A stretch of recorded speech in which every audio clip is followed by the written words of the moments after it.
ओम शांति। 24 जून 2025 की अव्यक्तवाणी है। 1957 की रिवाइज मम्मा जी की मुरली है। मातेश्वरी जी के पुण्य स्मृति दिवस पर प्रातः काल में सुनाने के लिए मधुर महावाक्य। गीत। मेरा छोटा सा देखो ये संसार है। ये गीत किस समय का गाया हुआ है? क्योंकि इस संगम समय ही हम ब्राह्मण कुल का ये छोटा सा संसार है। यह हमारा कौन सा परिवार है? वह नंबरवार बतलाते। हम परमपिता परमात्मा शिव के पोत्रे हैं। ब्रह्मा सरस्वती की मुख संतान है और विष्णु शंकर हमारे ताया जी और हम आपस में सभी भाई बहन ठहरे। ये है अपना छोटा सा संसार। इनके आगे और संबंध रचा ही नहीं है। इसी समय का इतना ही संबंध कहेंगे। देखो हमारा संबंध कितना बड़ी अथॉरिटी से है। हमारा ग्रैंड पप्पा है शिव। उनका नाम कितना भारी है। वो सारी मनुष्य सृष्टि का बीज रूप है। सर्व आत्माओं का कल्याणकारी होने कारण उनको कहा जाता है हर हर भोलानाथ शिव महादेव। वो सारी सृष्टि का दुख हरता सुख करता है। उस द्वारा हमें सुख शांति पवित्रता का बड़ा हक मिलता है। शांति में फिर कोई कर्म बंधन का हिसाब किताब नहीं रहता। परंतु ये दोनों वस्तु पवित्रता के आधार पर रखते हैं। जब तक पिता की परवरिश का पूर्ण वर्षा ले पिता से सर्टिफिकेट नहीं मिला है तब तक वो वर्षा मिल नहीं सकता। देखो ब्रह्मा के ऊपर कितना बड़ा काम है। मलेच्छ 5 विकारों में मैली अपवित्र आत्माओं को गुलगुल बनाते हैं। जिस अलौकिक कार्य का हुजूरा और सत्युग का पहला नंबर श्री कृष्ण पद मिलता है। अब देखो उस पिता के साथ तुम्हारा कैसा संबंध है। वो कितना बेफिक्र और खुश होना चाहिए ना। तो अब हर एक अपने दिल से पूछे हम उनके पूर्ण रीति हो चुके हैं पूर्ण रूप से। बाबा के कहे हाँ जी बाबा। सोचना चाहिए कि जब परमात्मा बाप आया है तो उनसे हम कंप्लीट वर्षा ले लेवे। स्टूडेंट का काम है संपूर्ण पुरुषार्थ कर स्कॉलरशिप लेना। तो हम पहला नंबर लॉटरी क्यों ना विन करें। वह है विजय माला में पिरोया जाना। बाकी कोई है जो 2 लड्डू पकड़ कर बैठे हैं।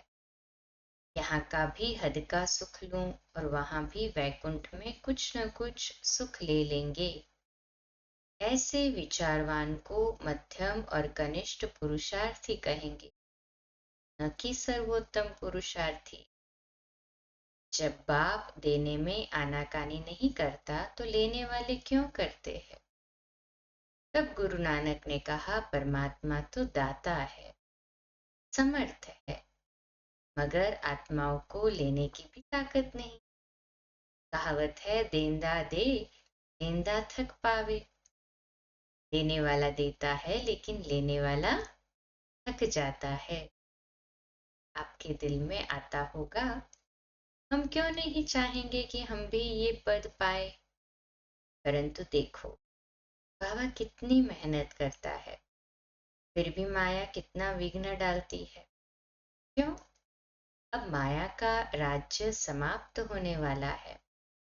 अब माया ने सारा सार निकाल दिया है।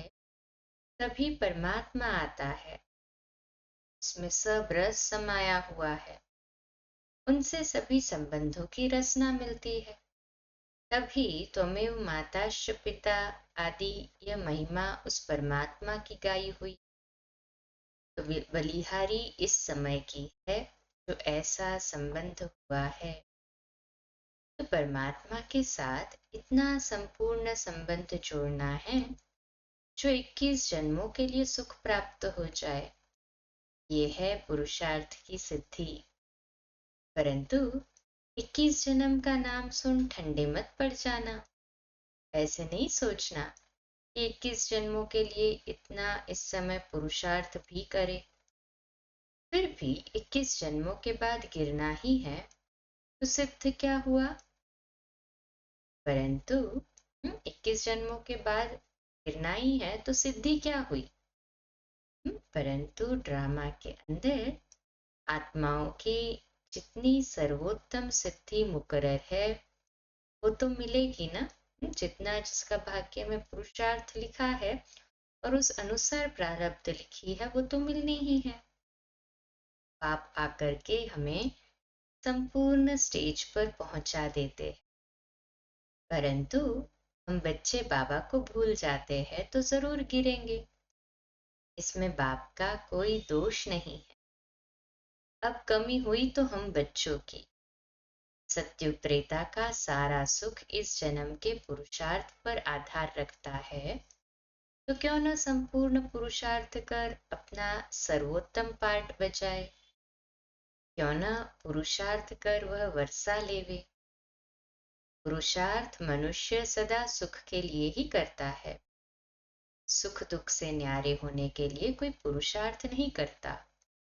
वो तो ड्रामा के अंत में परमात्मा आए सभी आत्माओं को सजा दे, पवित्र बनाए पाठ से मुक्त करेंगे। ये तो परमात्मा का कार्य है। वो अपने मुकर्रर समय पर आप ही आकर बताता है। अब जब आत्माओं को फिर भी पाठ में आना ही पड़ेगा तो क्यों न सर्वोत्तम पाठ बजाए। मनुष्य सृष्टि को सुखदायी बनाने वाला बाप जानता है कि मनुष्य सृष्टि सुखदायी कैसे बनेगी। जब तक आत्माएं स्वच्छ नहीं बनी है तब तक संसार सुखदायी नहीं हो सकता है। इसलिए वो आकर के पहले पहले आत्माओं को ही स्वच्छ बनाते हैं। अभी आत्मा को इम्प्योरिटी अर्थात अस्वच्छता लगी है। पहले उस इम्प्योरिटी को निकालना, फिर आत्मा के बल से हर चीज से उनकी तमो प्रधानता बदल करके सतो प्रधानता होगी, जिसको कहेंगे कि सभी गोल्डन एजेड में आ जाते हैं। तो ये तत्व आदि सब गोल्डन एजेड स्टेज में आ जाते हैं, परंतु पहले आत्मा की स्टेज बदलती है। तो आत्माओं का बदलाने वाला अर्थात आत्माओं को प्योरिफाइड बनाने वाला फिर अथॉरिटी वो हो गया। तुम देखते हो ना कि अभी दुनिया बदलती जा रही है। पहले तो अपने को बदलना है। जब हम अपने को बदलेंगे तब उसके आधार से दुनिया बदलेगी। अगर अभी तक हमारे में फर्क नहीं आया है, अपने को ही नहीं बदला है, तो फिर दुनिया कैसे बदलेगी। इसलिए अपनी जांच रोज करो। जैसे पोता मिल रखने वाले रात को अपना खाता देखते हैं ना कि आज क्या जमा हुआ, सब अपना हिसाब रखते हैं। तो ये भी अपना पोता मिल रखना है कि सारे दिन में हमारा कितना फायदा रहा, कितना नुकसान रहा। अगर नुकसान में कुछ ज्यादा गया तो फिर दूसरे दिन के लिए फिर खबरदार रहना। इसी तरह से अपना अटेंशन रखने से फिर हम फायदे में जाते जाते ये जो पोजीशन है उसको पकड़ते चलेंगे। तो ऐसी जांच रखते अपने को बदला हुआ महसूस करना चाहिए। ऐसे नहीं कि हम तो देवता बनेंगे, तो पीछे बनेंगे कि जैसे है वैसे ठीक है। नहीं, अभी से वह देवताई संस्कार बनाने हैं। अभी तक जो 5 विकारों के वश संस्कार चलते थे, अभी देखना है कि उन विकारों से हम छूटते जा रहे हैं। हमारे में जो क्रोध आदि था वह निकलता जा रहा है। लोभ या मोह आदि जो था वो सब विकारी संस्कार बदलते जा रहे हैं। अगर बदलते जा रहे हैं, छूटते जा रहे हैं, तो मानो हम बदलते जा रहे। अगर नहीं छूटते हैं तो समझो कि अभी हम बदले नहीं हैं। तो बदलने का फर्क महसूस होना चाहिए, अपने में चेंज आनी चाहिए। ऐसे नहीं कि सारा दिन विकारी खाते में ही चलते रहे, बाकी समझे कि हमने अच्छा कोई दान पुण्य किया, बस। नहीं, हमारा जो कर्म का खाता चलता है उसी में हमको संभालना है। हम जो कुछ करते हैं उसमें किसी विकार के वश हो अपना विकर्मी खाता तो नहीं बनाते हैं, इसमें अपने आप को संभालना है। ये सारा पोता मेल रखना है और सोने से पहले 10-15 मिनट अपने को देखना चाहिए कि सारा दिन हमारा कैसा बीता। कई तो नोट भी करते हैं, क्योंकि पिछले पापों का जो सिर पर बोझ है उसे भी मिटाना है। उसके लिए बाप का फरमान है, मुझे याद करो, डबल अंडरलाइन। ये भी ने कितना समय याद में दिया, क्योंकि ये चार्ट रखने से दूसरे दिन के लिए सावधान रहेंगे। ऐसे सावधान रहते रहते फिर सावधान हो जाएंगे, फिर हमारे कर्म अच्छे रहते चलेंगे, और फिर ऐसा कोई पाप नहीं होगा। तो पापों से ही तो बचना है ना। अच्छा, मीठी माँ का मीठे मीठे बच्चों प्रति याद, प्यार और गुड मॉर्निंग। फिर संदेशी के तन द्वारा सरस्वती माँ से अव्यक्ति प्रभु का मिलन एवं संवाद।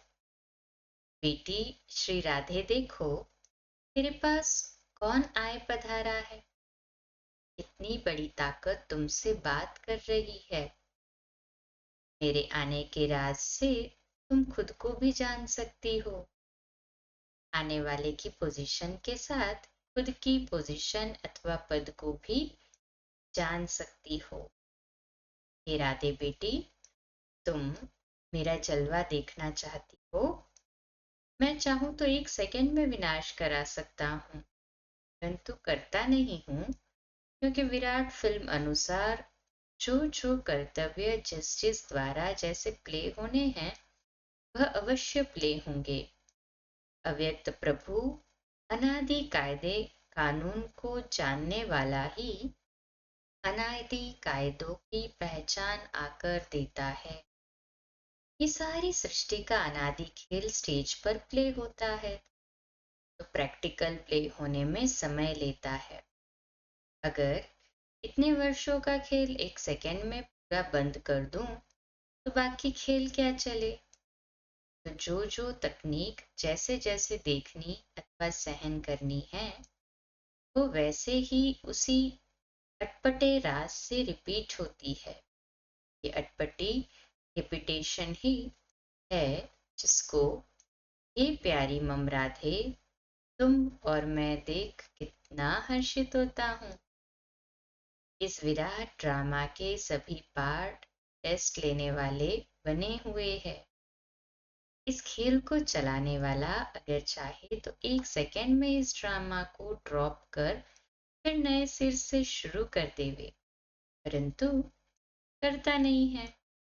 ईश्वर को भी साधारण रीति से कर्तव्य चलाना पड़ता है। स्वयं सर्वशक्तिवान निराकार ईश्वर साकार में है, परंतु साधारण वेश में है। ये तो भूल भुलैया का खेल है। जिसको जो जाने वह जानी जाननहार। बेटी श्री राधे, प्रिय वत्सों को यह सहन करने का मार्ग भी अवश्य तय करना है।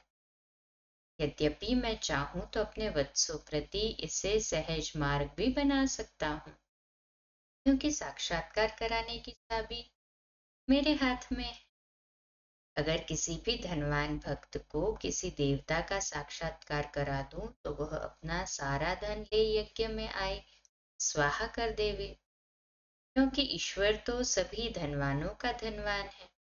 लेकिन तेरा पिता चाहता है कि मैं अपने बेगर्स प्रिय वत्सों को प्रिंस और प्रिंसेस बनाऊं, इसलिए तुम ये सब सहन करने के बाद ही प्रिंस और प्रिंसेस चाहे बनेंगे।